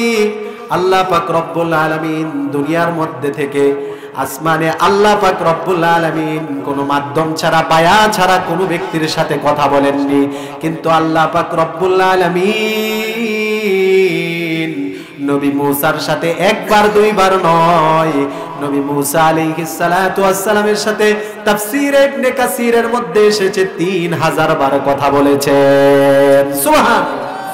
তুর পাহাড়ে থেকে মুসা আলাইহিস সালামের সাথে আল্লাহ তাআলা কথা বলেছেন কতবার? 3000 বার। তাহলে কি পরিমাণ সম্মানিত ফেরেশতা, চিন্তা নবী চিন্তা করেন, কত সম্মানিত নবী, নবী মুসা আলাইহিস সালাম 3000 বার আল্লাহ ওনার সাথে কথা বলেছেন, কোনো ভায়া ছাড়া, মাধ্যম ছাড়া।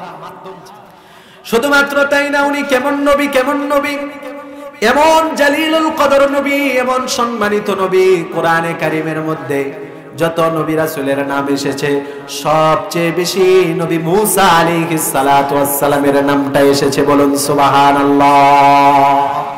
আমাদের নবীর নাম কোরআনের মধ্যে 5 বার এসেছে। কয়বার?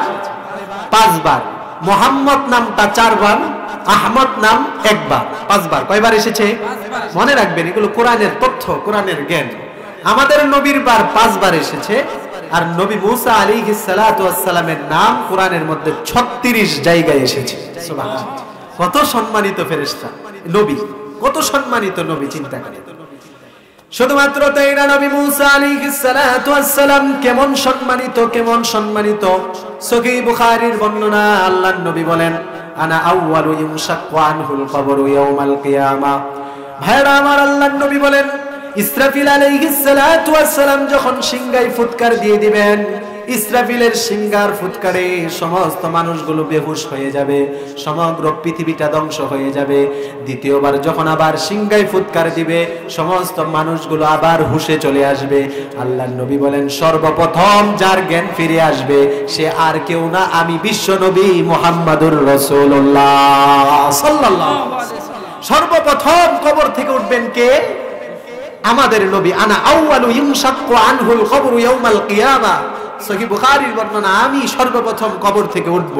তবে বড় আশ্চর্যের বিষয় হলো, আল্লাহর নবী বলবেন, আমি সর্বপ্রথম কবর থেকে উঠব, উঠার পরে দেখব, আমি কবর থেকে ওঠার পরে দেখব আমার ভাই মুসা ফাইদা হুয়া আখিদুম বিকাইমাতিন মিন কাওয়াইমিল আরশ, আল্লাহ পাকের আরশের খুঁটি ধরে দাঁড়িয়ে আছে। সুবহানাল্লাহ। আশ্চর্যের বিষয়, আমি কবর থেকে প্রথমে উঠলাম, আমার ভাই মুসা আল্লাহর আরশের খুঁটি ধরে দাঁড়িয়ে আছে। ব্যাপারটা কি? আল্লাহর নবী বলেন সহিহ বুখারীর বর্ণনা লাদিরি আফাক ক্বাবলি আম জুজিয়া বিসাকাতিত তুর। বিশ্বনবী বলেন আমি জানি না আমার ভাই মুসা আমার আগে কি হুশ চলে এসেছে নাকি আমার ভাই বেহুশি হয়নি।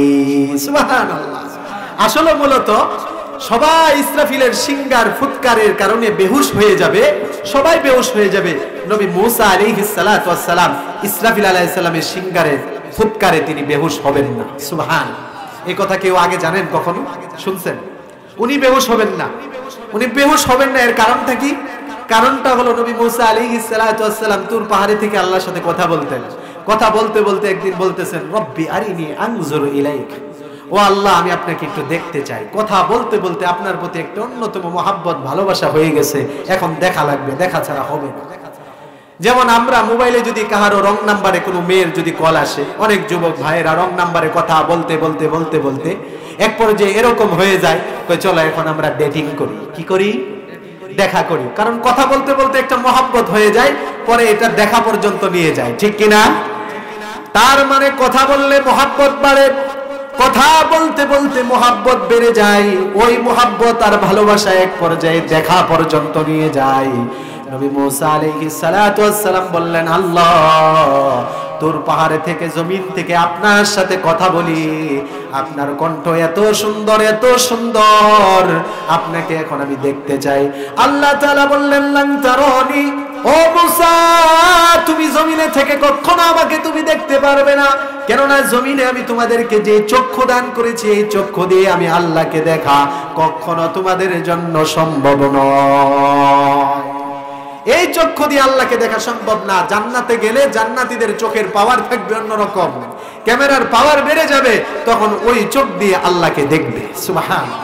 মুসা আলাইহিস সালাতু ওয়াস সালাম নাসুর বান্দা বলে না আল্লাহ আমি আপনাকে দেখবই দেখবই দেখবই। আল্লাহ বলেন মুসা যদি তুমি আমাকে দেখতে চাও ঠিক আছে, ওয়ালাকিন ইনজুর ইলাল জাবাল, তুমি আমাকে দেখার আগে আমি আমার নূরে তাজাল্লিটা ওই পাহাড়ের মধ্যে ছেড়ে দিব, তুমি ওই পাহাড়ের দিকে তাকাও, যদি তুমি দেখে ঠিক থাকতে পারো তাহলে তুমি আমাকে দেখতে পারবে। ওয়ালাকিন ইনজুর ইলাল জাবাল ফাইন ইসতাকাররা মাকানাহু ফাসাউফা তারানি, পাহাড় যদি নিজের জায়গায় ঠিক থাকে তুমি আমাকে দেখতে পারবে। সুবহানাল্লাহ। তো মুসা আলাইহিস সালাম তাকায় রইছে, আল্লাহ তাআলা নূরে তাজাল্লি পাহাড়ে ছেড়ে দিবেন, এই নূর দেখে মুসা আলাইহিস সালাম বেহুশ হয়ে গেলেন। এই যে আল্লাহ পাকের নূরে তাজাল্লি দেখে একবার বেহুশ হলেন, এই বেহুশ হওয়ার কারণে মুসা আলাইহিস সালাম ইসরাফিল আলাইহিস সালামের সিংগার ফুৎকার কারণে ওনার আর কোনো কিছুই হবে না, উনি বেহুশও হবেন না। বলুন আল্লাহু আকবার। আল্লাহু আকবার। এমন একজন জালিলুল কদর নবী, জালিলুল কদর নবী, সম্মানিত নবী, নবী মুসা আলাইহিস সালাতু ওয়াস সালাম আল্লাহকে একদিন প্রশ্ন করলেন, ইয়া আল্লাহ আমার উম্মতের মধ্যে সবচেয়ে নিকৃষ্ট ব্যক্তিটাকে, সবচেয়ে পাপিষ্ট ব্যক্তিটাকে আমি একটু দেখতে চাই। আল্লাহর কাছে প্রশ্ন করলেন আল্লাহ আমার উম্মতের মধ্যে সবচেয়ে পাপিষ্ট সবচেয়ে নিকৃষ্ট কোন আমার উম্মতটা আপনার কাছে থেকে তাকে আমি একটু দেখতে চাই। আল্লাহ তাআলা জানিয়ে দিলেন মুসা তুমি আসলেই তাকে দেখতে চাও। মুসা আলাইহিস সালাতু ওয়াস সালাম বললেন আল্লাহ অবশ্যই আমি দেখতে চাই আমার উম্মতের মধ্যে সবচেয়ে নিকৃষ্ট সবচেয়ে পাপিষ্ট আমার উম্মতটা কোন উম্মত, আমি একটু তার চেহারা দেখব। আল্লাহ তাআলা বললেন না এটা তো আমার নিয়মের মধ্যে নেই, তবে সত্য হলো তুমি যদি দেখতে চাও আমি দেখাবো, তবে কোনো ব্যক্তিকে তার কথা বলা যাবে না। মুসা আলাইহিস সালাম বললেন ঠিক আছে আল্লাহ শর্তে আমি রাজি, আমি কাউকে বলবো না, শুধু আমি তাকে দেখব। আল্লাহ তাআলা বললেন ঠিক আছে মুসা আগামীকাল সকালে তুমি অমুক জায়গায় অমুক রাস্তার 3 রাস্তার মোড়ে এসে বসে থাকবে। আল্লাহ পাকের বলা ঠিকানা অনুযায়ী মুসা আলাইহিস সালাতু ওয়াস সালাম পরের দিন সকালে ওই রাস্তার মোড়ে এসে বসে রইলেন। মুসা আলাইহিস সালাতু ওয়াস সালাম অপেক্ষায় আছেন আমার উম্মতের মধ্যে সবচেয়ে নিকৃষ্ট সবচেয়ে পাপিষ্ট ব্যক্তিটাকে আমি দেখব। একটু পরেই মুসা আলাইহিস সালাতু ওয়াস সালাম লক্ষ্য করে দেখলেন একটা লোক ছোট্ট একটা বাচ্চাকে কোলের মধ্যে করে নিয়ে এই রাস্তা দিয়ে অতিক্রম করতেছে। আল্লাহ তাআলা জানিয়ে দিলেন মুসা তোমার উম্মতের মধ্যে সবচেয়ে পাপিষ্ট সবচেয়ে আমার কাছে নিকৃষ্ট তোমার এই উম্মত। তো মুসা আলাইহিস সালাম দেখলেন শেষ, এখন আর কি করার, কিছু তো বলার নেই, তাকে কিছু বলতে পারবে? আল্লাহর কাছে শর্তই দিয়েছে যে না আমি তাকেও বলবো না কাউকে কিছু বলবো না। তো মুসা আলাইহিস সালাম সকালেই এটা দেখার পরে দুপুরবেলা আবার প্রস্তাব করলেন, আল্লাহ একটা জিনিস তো দেখাইছেন, আমার উম্মতের সবচেয়ে নিকৃষ্ট সবচেয়ে পাপিষ্ট ব্যক্তিটাকে আপনি দেখালেন, আমার উম্মতের মধ্যে সবচেয়ে ভালো আমার পরে আমার উম্মতের সবচেয়ে ভালো সবচেয়ে প্রিয় বান্দা আপনার কাছে কে, তাকে একটু দেখতে চাই। সবচেয়ে আপনার কাছে প্রিয় কে, তাকে একটু দেখতে চাই। বুঝতে পারছেন সবাই আমার কথা? আপনারা বুঝেন তো? আমি তো আপনাদেরই সন্তান, আমার কথা যদি না বুঝেন তাহলে নোয়াখালী মানুষের ভাষার কথা বুঝবেন নাকি? কোনো আওয়াজ নাই তো, এই কারণে মনে হয় যে বুঝতেছেন না। কথা বলবেন, আওয়াজ দিবেন। আমার কিন্তু কথা বলতে খুব কষ্ট হচ্ছে, তারপর আপনারা এখানে এই যে ঝুম মেরে বসে আছেন, এই আগ্রহের কারণে আমার কোনো কষ্টই আমি কষ্ট মনে করতেছি না। আপনারা মন থেকে আমার জন্য দোয়া করছেন না? করছেন, আমি জানি। এই কারণে হয়তো আল্লাহ পাক আমাকে সুস্থতা দান করতেছেন এবং আমি অনেকটা স্বস্তি বোধ করতেছি। তো মুসা আলাইহিস সালাম আবার আবেদন করলেন, আল্লাহ আপনার কাছে আমার উম্মতের সবচেয়ে প্রিয় লোকটাকে এবার আমি দেখতে চাই। আল্লাহ তাআলা বলে দিলেন, মুসা ঠিক আছে, তুমি যেহেতু আমার বান্দার মধ্য থেকে তোমার উম্মতের মধ্য থেকে আমার কাছে সবচেয়ে প্রিয় বান্দাকে দেখতে চাও, যাও সকালে যেই জায়গায় দাঁড়িয়েছিলে বিকাল বেলা ওই জায়গায় গিয়ে দাঁড়িয়ে যাও। নবী মুসা আলাইহিস সালাতু ওয়াস সালাম বিকাল বেলা এই জায়গায় দাঁড়িয়ে রইলেন ওনার উম্মতের মধ্যে সবচেয়ে আল্লাহর কাছে প্রিয় ব্যক্তিটাকে দেখার জন্য। তো মুসা আলাইহিস সালাতু ওয়াস সালাম অপেক্ষায় রইলেন। একটু পরে দেখলেন সকালবেলা যেই লোকটা ছোট্ট বাচ্চাকে কোলে করে নিয়ে রাস্তা দিয়ে গিয়েছিল, বিকাল বেলা ওই লোকটাই সন্তানটাকে ছোট্ট বাচ্চাটাকে কোলের মধ্যে করে নিয়ে এই রাস্তা দিয়ে আসতেছে। আল্লাহ পাক জানিয়ে দিলেন, মুসা তুমি প্রশ্ন করেছিলে তোমার উম্মতের মধ্যে আমি আল্লাহর কাছে সবচেয়ে প্রিয় কে? মুসা আমি তোমাকে জানিয়ে দিলাম, তোমার উম্মতের মধ্যে সবচেয়ে আমার কাছে প্রিয় তোমার এই উম্মত। আল্লাহু আকবার। মুসা আলাইহিস সালাতু ওয়াস সালাম সিজদায় পড়ে গেলেন। সিজদায় পড়ে বলতেছেন, আল্লাহ এটা কিভাবে সম্ভব? আপনি আমাকে খুলে বলেন, সকালবেলা দেখতে চাইলাম আমার উম্মতের সবচেয়ে নিকৃষ্ট বান্দাকে, বিকালবেলা দেখতে চাইলাম আমার উম্মতের সবচেয়ে উৎকৃষ্ট বান্দাকে। বড় আশ্চর্যের বিষয় হলো সকালবেলা যেই বান্দাটাকে আপনি নিকৃষ্ট আমাকে দেখালেন, বিকালবেলা ওই বান্দাটাকে আপনি আমাকে উৎকৃষ্ট হিসাবে দেখালেন। এর কারণটা কি? আল্লাহ তাআলা বললেন, মুসা আমি কখনো কোনো মিথ্যা বলি না, মিথ্যার কোনো কল্পনাই আমার মধ্যে করা যায় না, বলুন ঠিক কিনা? আল্লাহ তাআলা জানিয়ে দিলেন, মুসা তুমি যখন সকালবেলা প্রশ্ন করেছিলে সবচেয়ে খারাপ ব্যক্তিকে জানার জন্য, আমি তোমাকে জানিয়ে দিয়েছিলাম সবচেয়ে খারাপ ব্যক্তি সম্পর্কে, বিকালবেলা সবচেয়ে ভালো ব্যক্তিকে এটাও তোমাকে জানিয়েছি। তবে সকাল থেকে বিকাল পর্যন্ত মাঝামাঝি একটা সময়ের মধ্যে একটা ছোট্ট ঘটনা ঘটে গেছে, যার কারণে সকালবেলা যে ব্যক্তিটা যে বান্দাটা আমার কাছে সবচেয়ে নিকৃষ্ট, বিকালবেলা সে আমার কাছে সবচেয়ে প্রিয় হয়ে গিয়েছে। সুবহানাল্লাহ। মুসা আলাইহিস সালাতু ওয়াস সালাম বললেন, তাহলে কি ঠিক আছে, কি ঘটনা ঘটেছে? মুসা আলাইহিস সালাতু ওয়াস সালাম আল্লাহকে বললেন, আল্লাহ কি ঘটনা ঘটেছে এই ঘটনাটা আপনি আমাকে সংক্ষেপে জানিয়ে দেন। আল্লাহ তাআলা জানালেন, মুসা সকালবেলা যখন আমার এই বান্দাটা তোমার সামনে দিয়ে অতিক্রম করে চলে যাচ্ছিল, তার কোলের মধ্যে ছোট্ট একটি সন্তান তার ছিল। বলে হ্যাঁ আমিও দেখেছি। কয় সে যখন সামনে অগ্রসর করলো, তার ছোট্ট সন্তান আশেপাশের বাগানগুলো জঙ্গলগুলো দেখে তাকে প্রশ্ন করলো, আব্বু এই যে বিশাল বড় জঙ্গল, এই জঙ্গল থেকে বড় কোনো জিনিস কি জমিনে আছে? ছোট্ট বাচ্চারা কত ধরনের তো প্রশ্ন করে না? ছোট্ট বাচ্চা বাবার কোলে থেকে প্রশ্ন করলো, আব্বু এই যে বিশাল বড় জঙ্গল, এই জঙ্গলের থেকে বড় কোনো কিছু জমিনের মধ্যে আছে? তখন তার আব্বু প্রশ্নের উত্তরে বলল, আছে। ওই যে দেখতেছো দূরে পাহাড়, ওই পাহাড়গুলো এই জঙ্গল থেকে আরো বেশি বড়। ছোট্ট বাচ্চা আবার জিজ্ঞাসা করলো, আব্বু ওই পাহাড় থেকে বড় কোনো জিনিস আছে? বাবা এবার উত্তরে বলল, হ্যাঁ এই যে দেখতেছো বিশাল বড় আসমান, এই আসমানটা এই পাহাড় থেকে আরো বড়। ছোট্ট বাচ্চা এবার প্রশ্ন করলো, আব্বু এই বিশাল আসমান থেকে বড় আরো কোনো জিনিস আছে? বাবা এবার চোখের পানি জড়িয়ে বলতেছে, বাবা চোখের পানি ছেড়ে দিয়ে বলতেছে, বাবা এই বিশাল বড় আসমান থেকে আরো বড় জিনিস হলো তোর বাবার জীবনের গুনাহ। এই বিশাল বড় আসমান থেকে আরো বড় হলো তোর বাবার জীবনের গুনাহ। তোর বাবার জীবনে এত গুনাহ, বিশাল বড় আসমান থেকে তোর বাবার জীবনের গুনাহ অনেক বড়। ছোট্ট বাচ্চা এবার প্রশ্ন করলো, বাবা তোমার জীবনের গুনাহ থেকে আরো বড় কোনো জিনিস আছে? ওই বান্দা চোখের পানি জড়িয়ে বলতেছে, আছে আছে, আমার জীবনের গুনাহ যতই বড় হোক, আমার জীবনের গুনাহ থেকে অনেক কোটি কোটি গুণ বড় হলো আমার আল্লাহর দয়া। ঠিক কি না?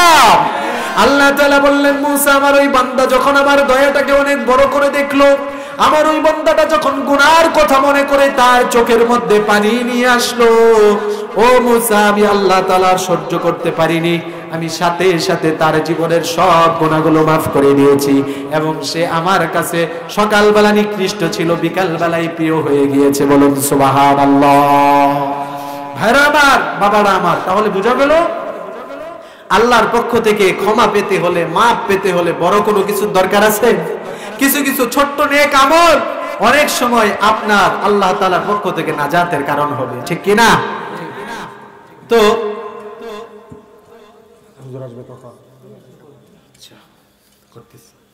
তো আমরা আল্লাহ তাআলার কাছে সবসময় নিজের জীবনের গুনার জন্য ক্ষমা চাইতে রাজি আছি তো ইনশাআল্লাহ। মুরব্বী বাবারা আমার, ভাইয়েরা আমার, মা বাবারা, পর্দার আড়ালে আমার মা বোনেরা, সংক্ষিপ্ত আরেকটা বিষয় বলে আমি এখান থেকে বিদায় নিব। আমাদের প্রধান বক্তা মুফতি আলামিন আড়াই হাজারি হুজুর আসবেন, উনি আছেন। হুজুর অসুস্থ, আমাকে বলছেন যে হুজুর আমার শরীরটা খারাপ, আমি বেশিক্ষণ বয়ান করতে পারবো না, আপনি একটু লং টাইম বয়ান করেন। এই কারণে আমি একটু সময় নিতেছি। হুজুরের শরীরটা খারাপ, হুজুর বেশি সময় দিতে পারবে না। হুজুর প্রায় দিনই প্রোগ্রাম, প্রতিদিন বিভিন্ন জায়গায় যান। তো এই জন্য মূল একটা বিষয় বলে আমি বিদায় নেব ইনশাল্লাহ। আমরা সবাই, আমাদের জীবনের মধ্যে একটা স্বপ্ন আছে না? সবার মনের মধ্যে একটা আশা আছে না? আমরা যেন সবাই স্বপ্ন যোগে আল্লাহ রাসূলকে দেখতে পাই। আছে? মনের মধ্যে আশা আছে? কার কার আছে? হাত ওঠান। আল্লাহ সবাইকে কবুল করুক, সবাই বলি আমিন। আল্লাহ স্বপ্ন যোগে আপনার হাবিবকে আপনি আমাদের সবাইকে দেখাইয়া দিন, সবাই বলেন আমিন। তো আল্লাহর রাসূলকে স্বপ্ন যুগে দেখলে ফায়দা কি জানেন? আল্লাহ রাসূল হাদিসের মধ্যে বলছেন, মান রাআনি ফিল মানাম ফাকাদ রাআনি।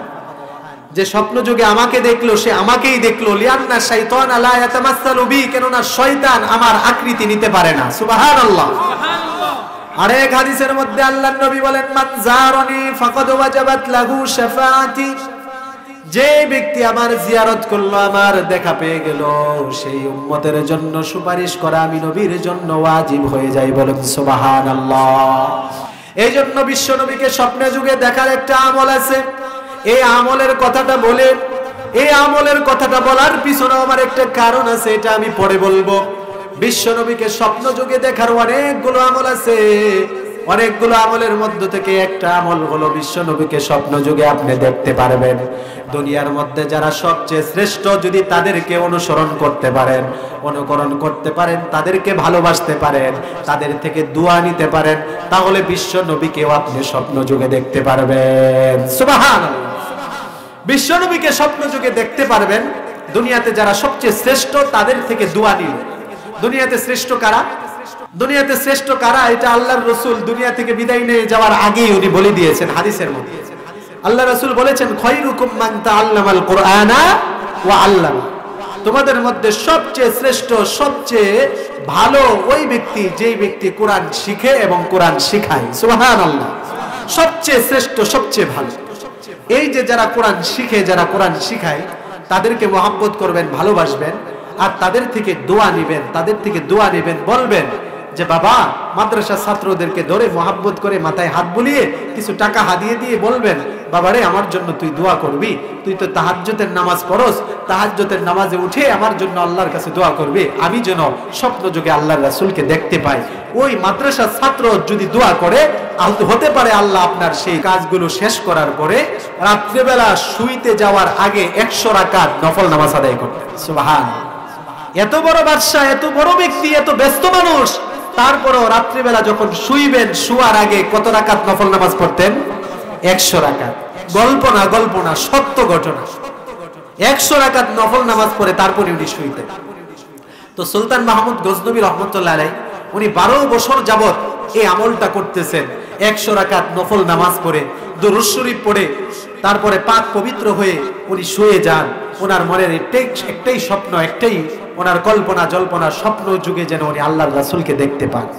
12 বছরই আমল করেছেন, কিন্তু উনি যখন স্বপ্ন যুগে আল্লাহর রাসূলকে দেখলেন না, এক পর্যায়ে একদিনের ঘটনা, উনি রাষ্ট্রীয় কাজ শেষ করে যখন বাড়িতে আসলেন, আসার পরে তিনি দেখতেছেন আগে তো এত সুন্দর বাতির ব্যবস্থা ছিল না, বিদ্যুতের ব্যবস্থা ছিল না, লাইটিং এর ব্যবস্থা ছিল না। আগে ছিল হারিকেন, বাতি, নালবাতি, হেজেক, ঠিক না? আগে এগুলো ছিল। তো দেখলেন যে ওনার বাড়ির নিচে হেজেকের নিচে একটা হারিকেনের নিচে একটা আলোতে মাদ্রাসার একটা ছোট্ট ছাত্র কোরআন শরীফ পড়তেছে। সুবহানাল্লাহ। সুলতান মাহমুদ গজনবী এই দৃশ্য দেখলেন। সুলতান মাহমুদ গজনবী এই দৃশ্য দেখার পরে উনি সহ ওনার যত সৈন্য সামন্ত আছে সবাই ঘোড়া থেকে নেমে গেলেন। ঘোড়া থেকে নামার পরে মাদ্রাসার ছোট্ট ছাত্রটি যখন দেখলেন সুলতান মাহমুদ গজনবী এবং সবাই এখানে জমা হয়েছে, মাদ্রাসার ছাত্রটা ভয়ে ভয়ে বলতেছে, হযরত আপনি আমাকে কোনো শাস্তি দিবেন না, আমি আর জীবনে কখনো আপনার বাড়ির বাতির নিচে আসব না। সুলতান মাহমুদ গজনবী বলতেছে, বাবা তোর কোনো চিন্তা নেই, আমি তোকে মারবো না, কোনো শাসনও করবো না। কে তুমি? তোমার ঠিকানাটা আমাকে দাও। ওই মাদ্রাসার ছোট্ট ছেলেটা বলতেছে, সুলতান মাহমুদ গজনবীকে বলতেছে, জনাব আমি আপনাদের বাড়ির পাশে যে কওমি মাদ্রাসা, ওই মাদ্রাসার হেফজ বিভাগের একজন ছাত্র। হুজুর আমি হেফজখানায় পড়ি, আমার বাবা নেই, আমার মা বাড়িতে বাড়িতে কাজ করে, আমার মা খুবই গরিব, আমাকে পড়ালেখা করার জন্য বাতি, হারিকেন এবং কোন ধরনের তেলের ব্যবস্থা আমার মা করে দিতে পারে না, তাই আপনার বাড়ির হেজাকের নিচে বাতির নিচে বসে বসে কোরআন পড়তেছি। সুবহানাল্লাহ। তাই আপনার বাড়ির নিচে বাতির নিচে বসে বসে কোরআন পড়তেছি। হুজুর আপনি আমাকে মাফ করে দেন, আর কখনো আসবো না। ভাইরা আমার, মুরব্বী বাবারা আমার, সুলতান মাহমুদ গজনবী এই ছোট্ট বাচ্চাটাকে, কোরআনের এই ছাত্রটাকে মহলের মধ্যে নিয়ে গেল, নিজের সিংহাসনের মধ্যে বসিয়ে প্রশ্ন করলো, বাবা তোর বছরের মধ্যে কি পরিমাণ খাবারের দরকার, কি পরিমাণ কাপড়ের দরকার, কি পরিমাণ তেলের দরকার, বাতির দরকার, সব বল, আমি তোর সব 1 বছরের খোরাকির ব্যবস্থা করে দিব। ওই ছেলেটাকে 1 বছরের খোরাকির ব্যবস্থা সুলতান মাহমুদ রহমাতুল্লাহ আলাইহি করে দিলেন। সব কিছু ব্যবস্থা করে দেওয়ার পরে যখন ছেলেটা চলে যাবে, সুলতান মাহমুদ গজনবী রহমাতুল্লাহ আলাইহি ছেলেটাকে যাওয়ার সময় মাথার মধ্যে হাত বুলিয়ে বলতেছে, বাবা তোকে আমি এত কিছু দিলাম, বিনিময়ে আমি কিছুই চাই না, তবে আমি তোমার কাছে একটা দোয়া চাই। তুমি যখন ভোর রাত্রে উঠে কোরআন পড়বে, আমার নাম ধরে আল্লাহর কাছে দোয়া করবে, আমি যেন স্বপ্ন যুগে আমার রাসূলকে দেখতে পাই। ওই মাদ্রাসার ছাত্রটা চলে গেল। পরের দিনই মাদ্রাসায় গিয়ে ভোর রাত্রে তাহাজ্জুদের সময় উঠে মাদ্রাসার ছাত্র আল্লাহর দরবারে 2টি হাত তুলে চোখের পানি জড়িয়ে দোয়া করে দিল, আল্লাহ সুলতান মাহমুদ যে আমার জন্য এত কিছু করলো, স্বপ্ন যুগে তোমার রাসূলকে দেখতে চাই, স্বপ্ন যুগে তুমি তোমার রাসূলকে তাকে দেখিয়ে দাও। পরের দিন সুলতান মাহমুদ গজনবী রাষ্ট্রীয় কাজ শেষ করে প্রতিদিনের মতো 12 বছরে নিয়মিত আমল, প্রতিদিনের মতো 100 রাকাত নফল নামাজ পড়ে ওযু করে দুরূদ শরীফ পড়ে যখন শুয়ে গেলেন, শোয়ার সাথে সাথে ওনার স্বপ্ন যুগে বিশ্ব নবী রাহমাতুল লিল আলামিন এসে হাজির। আল্লাহু আকবার। সুলতান মাহমুদ গজনবী বলেন, স্বপ্ন যুগে আমি যখন দেখলাম আল্লাহর নবী বিশ্ব নবী আমার স্বপ্নে এসে হাজির, আমি স্বপ্ন যুগে দাঁড়িয়ে বললাম, ইয়া রাসূলুল্লাহ 12টা বছর যাবত এই আমলটা আমি করতেছি, 12 বছর যাবত আপনি আমার স্বপ্নে আসেন না, আজকে আপনি আমার স্বপ্নে আসার কারণটা কি? আগে এটা বলেন, তারপরে অন্য কথা। আল্লাহর রাসূল বলেন, তোমার স্বপ্নে 12 বছর ধরে আসি না, আজকে আসার কারণ কি তুমি কি বোঝো না? তুমি যে ওই মাদ্রাসার ছাত্রের খেদমত করেছো, ওই মাদ্রাসার ছাত্র আল্লাহর কাছে দোয়া করেছে, আল্লাহ তাআলা তার দোয়া এমন ভাবে কবুল করেছে, আমি মদিনার নবী আর মদিনায় থাকতে পারিনি। সুবহানাল্লাহ। তো সুলতান মাহমুদ গজনবী রহমাতুল্লাহ আলাইহি স্বপ্ন যুগে আল্লাহর রাসূলকে প্রশ্ন করলেন, ইয়া রাসূলুল্লাহ আমার আরেকটা স্বপ্ন, একটা কল্পনা, আরেকটা ইচ্ছা আমার মনের, কি ইচ্ছা তোমার? সুলতান মাহমুদ গজনবীর এই প্রশ্ন আল্লাহর রাসূলকে বলতেছেন, আল্লাহর রাসূল বলতেছেন কি ইচ্ছা বলো। সুলতান মাহমুদ গজনবী বলতেছে, ইয়া রাসূলুল্লাহ, আমার মনের মধ্যে খুব ইচ্ছা একজন ভালো মানুষ পেলে আজীবন তার খেদমত করব, তার সেবা যত্ন করব, তার যত কিছুর ব্যবস্থাপনার দরকার আমি সুলতান মাহমুদ আমার নিজের অর্থের দ্বারা আমি করে দেব।